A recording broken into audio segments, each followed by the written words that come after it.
Bismillahirrahmanirrahim. Assalamualaikum warahmatullahi wabarakatuh. Perkenalkan, nama saya Rias Febriansa. Saya mahasiswa dari Universitas Muhammadiyah Sukabumi. Di universitas tersebut saya mengambil jurusan administrasi bisnis. Maksud saya di sini saya akan mewawancarai salah seorang ustadz yang menjadi seorang manajer di salah satu unit usaha di sebuah pesantren. Tempatnya di daerah Cisaat, lebih tepatnya di daerah Kadudampit. Yuk mari kita simak video saya berwawancara dengan beliau. Alhamdulillah di sini saya bersama Ustadz Herwan. Di sini adalah sebagai ketua dalam bisnis pesantren ini. Tapi mungkin bisa disampaikan awal mula terbentuknya bisnis tersebut gitu kan di pesantren ini. Bismillah, alhamdulillah. Assalamualaikum warahmatullahi wabarakatuh. Terima kasih atas kunjungannya Kang Rias. Saya Herwan Hermawandi, diamanahi oleh pesantren untuk sebagai penanggung jawab usaha-usaha pesantren. Alhamdulillah, usaha pesantren ini dimulai dari tahun 2009. 2009 ya, 2009. Lama lumayan. Ya, alhamdulillah. Pertama saya datang ke sini 2009. Waktu itu santrinya masih mungkin 150 lah. Ya. Dan kebanyakan yatim. Yatim. Jadi mungkin awal berdirinya pondok itu untuk yatim.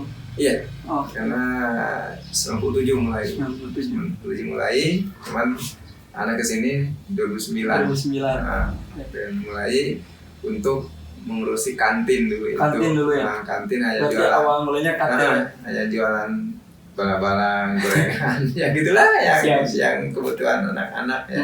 Toh mereka pun kebanyakannya yatim kan. Yatim. 2009 saya datang ke sini, kita mengelola kantin apa adanya dengan modal kalau nggak salah waktu itu saya masih ingat 1.500.000. 500. Berarti awal ngerintis banget di sini. Betul. Dulunya katanya ada donatur dari Kuwait ngasih 10 juta. 10 juta Sebelum Anda datang. Ya. Ketika Anda datang tinggal segitu. Anda kelola dengan teman-teman. Waktu itu Anda ngambil 1 orang.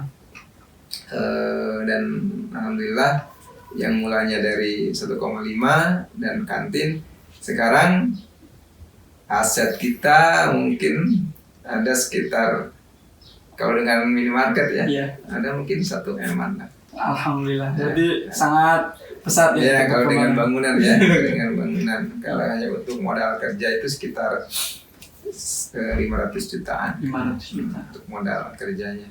Dan sekarang kita ada 8 unit usaha. Ya. Yang awalnya bisa disebutkan untuk unit usahanya biar teman-teman sana tahu. Minimarket, kantin, laundry, jahit, pertanian, terus roti ya. Roti, travel, sama terakhir Albarkah online. Masya Allah. Berarti kalau tidak salah untuk roti itu baru-baru dirintis ya, Tad? Betul. Yang terbaru itu roti sama Albarkah online. Albarkah online. Yang kita belajar untuk memfasilitasi anak-anak yang orang tuanya tidak bisa datang ke pesantren. Kita fasilitasi ketika ada kebutuhan anak yang orang tua tinggal beli dari rumah, kita antar ke. Oh, seperti itu. Berarti sampai sekarang usaha dimiliki 8 unit usaha. 8 unit usaha. Alhamdulillah. Berarti dari awal kemarin itu tahun 2009 kantin aja. Jadi teman-teman awal terbentuknya itu dari tahun 2009 itu diawali dengan kantin yang hanya kecil mungkin saja, bisa bilang kecil. Sekarang sudah tidak ada bangunan. Jadi udah nggak ada, udah pesat, udah berkembang. Itu awal terbentuknya usaha yang namanya Al-Barokah ya, Tad? Iya. Nah, boleh disebutkan nggak tuh kenapa sih namanya tuh Al-Barokah gitu kan, bisa bertanya ini kenapa asal mulanya nama Al-Barokah gitu? Supaya usaha kita semuanya berkah untuk umat. Makanya antum kalau lihat di minimarket kan belanja sambil ibadah. Karena kan semua keuntungan yang kita dapat dari semua unit usaha dikembalikan ke santri. Jadi kan kita kan ada yatim tuh. Iya, betul. Nah, itu untuk subsidi anak yatim, asatid juga. Kita hanya untuk memenuhi kebutuhan santri. Betul. Ya, yang lainnya roti, laundry, jahit itu untuk santri. Kecuali mungkin minimarket, karena minimarket adanya di jalan di sana. Kalau minimarket untuk orang luar juga. Cuman kita pada intinya bahwa konsumen kita adalah santri. Kita kan punya 1.200 santri. Masya Allah. Nanti untuk sampai saat ini santri udah mencapai 1.000. Kurang lebih 1.200. 1.200, alhamdulillah. Al-Matu, Azami, Al-Abasa. Karena kita kan minimarket setiap pesantren ada. Iya. Kantin ada. Oh iya. Jadi setiap pesantren itu ada satu minimarket. Betul. Di Al-Abasa juga ada. Kantin juga ada di Al-Abasa. Ya alhamdulillah. Jadi kurang lebih teman-teman untuk sekilas awal mulanya berdiri Al-Barokah itu dari 2009 sampai sekarang alhamdulillah sudah memiliki 8 unit usaha. Untuk pertanyaan selanjutnya, mungkin ketika kita berbicara tentang perusahaan pastilah saat berbicara tentang penghasilan. Bagaimana itu untuk penghasilan maksimal ataupun minimal, bersih ataupun kotor dalam 1 bulannya mungkin atau 1 tahun bisa sedikit ya, kita itu ya diperkirakan saja. Kita untuk bersihnya dari 8 unit itu kadang-kadang 50 juta, 40 minimal. Per bulan itu? Iya. Minimalnya. Kalau ada santri minimalnya 30-40 juta per bulan. Itu bersihnya. Dan kalau seandainya sekarang santri belum pulang, berkurang. Jadi mungkin penghasilannya sedikit tergantung santri. Iya, itulah. Itu ya Sad, mungkin untuk penghasilan alhamdulillah mungkin ya Sad per bulannya bersih itu 30 sampai 40 juta teman-teman itu perusahaan. Untuk selanjutnya Sad, nah jika kan ini modelnya pesantren ya, perusahaan dalam pesantren, pasti ada budaya-budaya khasnya tuh kan. Bagaimana sih budaya di Al-Barokah itu bagaimana gitu? Sepertinya ya bukan menyombongkan diri. Ya kita kan sharing saja ya. Iya. Sepertinya hanya di Al-Matu gitu ada minimarket yang setiap waktu sholat tutup. Karyawannya semua wajib berjamaah. Sebelum buka toko kita ada halqah. Masya Allah. Ya. Asalkan jangan hanya mencari uang di sini. Betul. Karena ini bukan pabrik. Betul. Ketika ada karyawan yang tujuannya mencari uang di Al-Matu, salah. Jadi di sini ada tempatnya ilmu. Masya Allah. Jadi sambil mereka bekerja, ya sambil mereka menuntut ilmu. Karena kan di sini ustaz banyak. Jika mau apa sih kalian gitu, ya kan? Betul. Orang lain kan kalau mau kajian kemana. Ini kan di sini ada orangnya gitu. Betul. Jadi kalau seandainya hanya untuk mencari uang saja salah. Ya. Makanya karyawan kita itu di bidang di bidang usaha itu mereka punya struknya 2. Struk akhirat, struk dunia. Oh, iya. Berarti ada nilai lebih kerja di sini. Struk dunianya ya itu yang ada yang 1,5, ada yang 2, ada yang 3, sesuai dengan itulah, dengan sesuai dengan tanggung jawabnya. Tapi kan struk akhiratnya tergantung keikhlasan mereka. Betul. Karena kan semua keuntungan dari usaha pesantren untuk anak yatim. Anak yatim bisa sekolah di sini dengan nyaman, fasilitasnya sama dengan yang non yatim.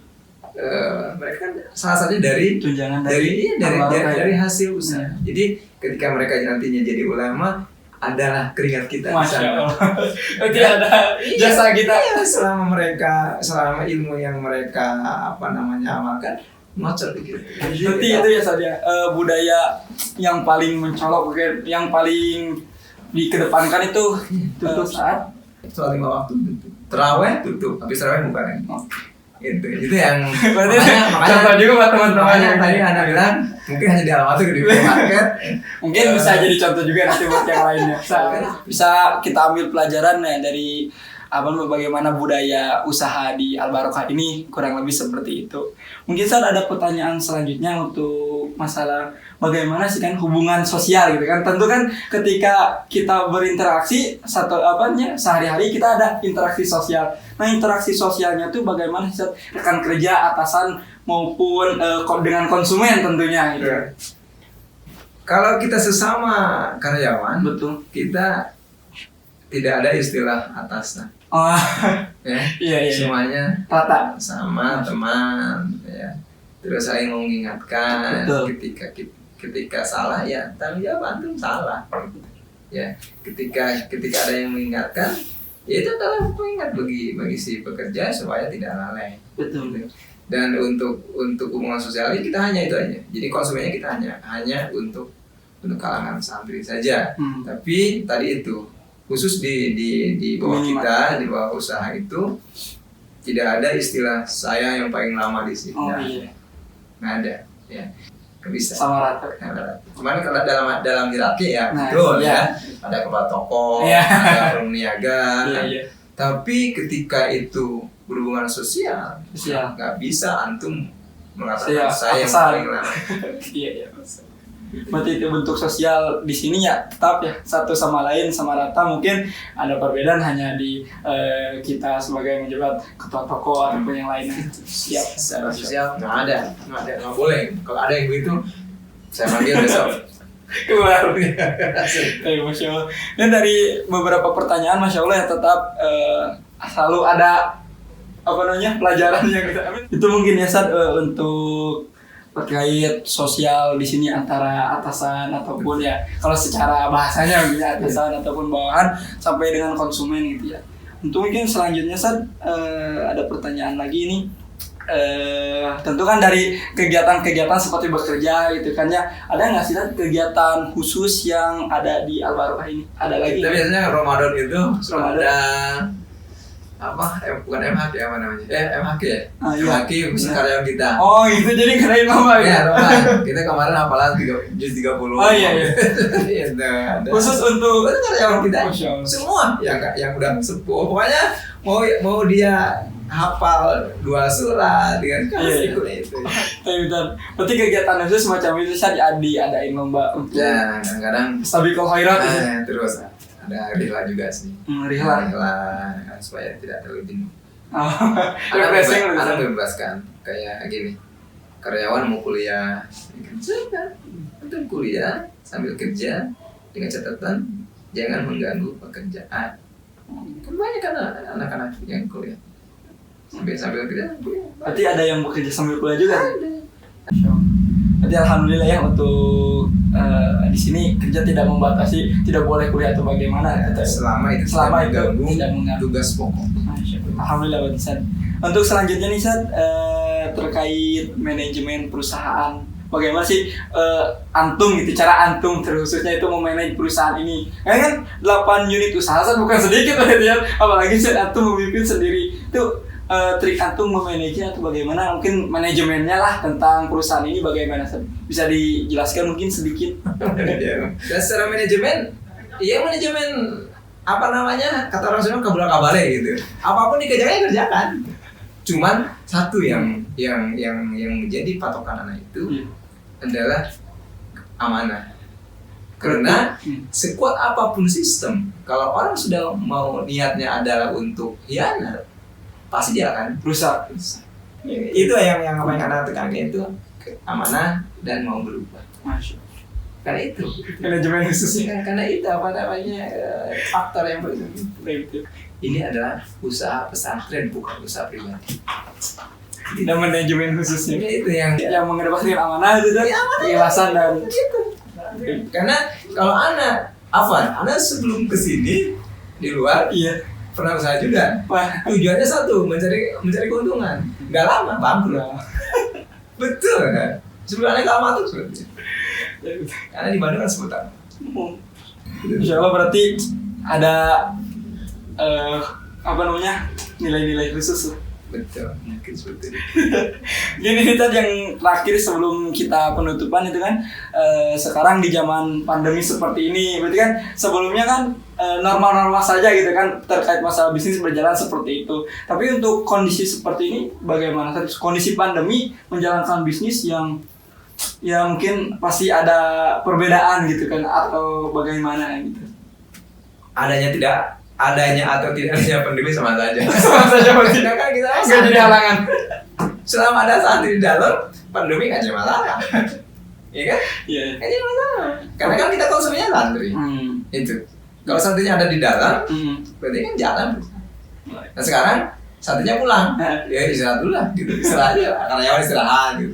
Dan selama ini kan karyawan kan bekerja, Iya. ya dari pagi sampai sore. Betul. Ada yang bahkan ada yang sampai malam. Ya sekarang lah, ketika santri libur, ya udah karyawan libur. Sudah nikmati saja kan, nikmati saja. Dengan adanya pandemi mungkin ada saja, Iya. ada ya. Iya. Yang kita yang karena kan yang masih buka sekarang kan minimarket depan, Iya. yang pusat. Iya betul. Ini kan untuk melayani umum juga. Memang iya sih, apa namanya ada pendapatan yang berkurang. Tapi ya itu mah mau gimana lagi? Kita mah hanya Ada rumah. hanya kalimat itu saja sudah. Mau gimana lagi? Sudah ketentuan. Udah kita ngedumel mau gimana lagi? Itu kode gua. Sudah. Solusinya sabar gitu. Mau gimana lagi? Gitu. Terus karena ya karyawan harus digaji, itu jawab kita. Betul. Cuma kita berusaha jangan sampai mem-PHK karyawan. Kita tawarkan. Betul. Itulah tadi itu dari awal kan, ini adalah pesantren. Kita pernah tawarkan. Anda menjadi kagum semua tidak akan mem-PHK. Cuman mungkin ada hak yang dikurangi, Betul. mau enggak? Mereka yes nggak apa-apa. Dan kami pun tahu di luar nggak mungkin ya. Berarti nggak ada bisa selama pandemi ini ada karyawan yang dikeluarkan? Nggak ada. Nggak. Alhamdulillah nggak ada. Berarti tipsnya itu. kita sampaikan kita hanya mampu membayar segini karena mereka Kalau di luar mungkin nggak nerima ya gitu udah keluar. di luar itu nggak mau tahu pokoknya gaji segini. Kita enggak, kita sampaikan kita hanya mampu segini, ya mereka terima. Masya Allah.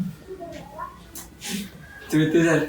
Mungkin itu aja ya teman-teman yang bisa kita sampaikan ke beliau atau kita tanyakan. Selebihnya mohon maaf bila ada tutur kata betul saja yang tidak berkenan mungkin di teman-teman ataupun tutur kata yang Ana sampaikan ke antum. Selebihnya mungkin ada pesan untuk para pembisnis atau apa gitu, pesan-pesan yang bisa disampaikan gitu. Satu pesannya, Apa? jika kita mau berusaha, niatkanlah usahanya untuk umat. Masya Allah. Ya? Jadi kalau Jangan kita, pribadi. kalau kita niat usaha berarti niatkan untuk Umat. Mungkin itu ya pesan yang bisa disampaikan Sad. Terima kasih Sad. Mohon maaf bila ada tutur kata yang kurang berkenan. Kami tutup mungkin saja. Akhir kalam, assalamualaikum warahmatullahi wabarakatuh. Waalaikumsalam warahmatullahi Syukran Sad. Jazakallah khair. wabarakatuh. Oke teman-teman, mungkin itu saja wawancara yang bisa saya liput. Semoga apa-apa yang saya tanyakan dan apa-apa yang beliau telah jawab bisa menjadi pelajaran bagi kita semua, khususnya untuk teman-teman atau rekan-rekan program studi administrasi bisnis di Universitas Muhammadiyah Sukabumi. Mungkin itu saja. Sampai ketemu di video selanjutnya. Akhirul kalam, wassalamualaikum warahmatullahi wabarakatuh.